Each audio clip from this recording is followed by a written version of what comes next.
প্রাথমিকে যেটা রয়েছে সেটা হচ্ছে এডিএফ ফর্মেট, অর্থাৎ এডিটেবল ফর্মেট। যে কোনো সময় যে টাকা দেবে তার চাকরি হয়ে যাবে। এসএসসির এই পরিণতি হলো।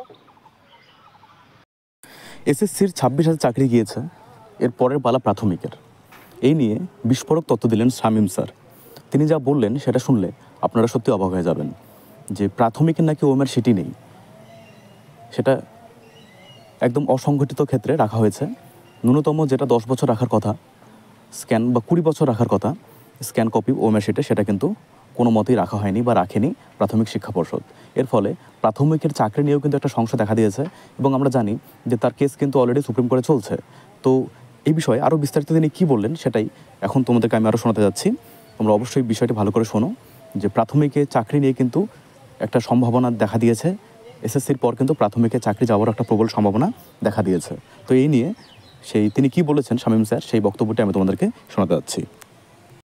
স্ক্যান কপিও নেই। প্রাথমিকে যেটা রয়েছে সেটা হচ্ছে এডিএফ ফর্মেট, অর্থাৎ এডিটেবল ফর্মেট। যে কোনো সময় যে টাকা দেবে তার চাকরি হয়ে যাবে। এসএসসির এই পরিণতি হলো। 4টে নিয়োগ প্রক্রিয়া মিলিয়ে প্রায় 26,000 25,753 জনের চাকরি আজকে চলে গেল। এর জন্য রেসপন্সিবল এই 3টে আর্টিকেল 12 অথরিটি। আর কিছু মানুষ নির্বাচিত হয়ে যাওয়ার জন্য তাদের এই অসীম লোভ। তারা নির্বাচিত হয়েছেন, মন্ত্রী হয়েছেন, বিভিন্ন পদে বসেছেন, তারা টাকা বাজার থেকে টাকা তুলেছেন, তাদের টাকা তোলাই হলো এই আজকের পরিণতির জন্য দায়ী। প্রতিটি জনগণকে তাদের নাগরিক দায়িত্ব পালন করতে হবে।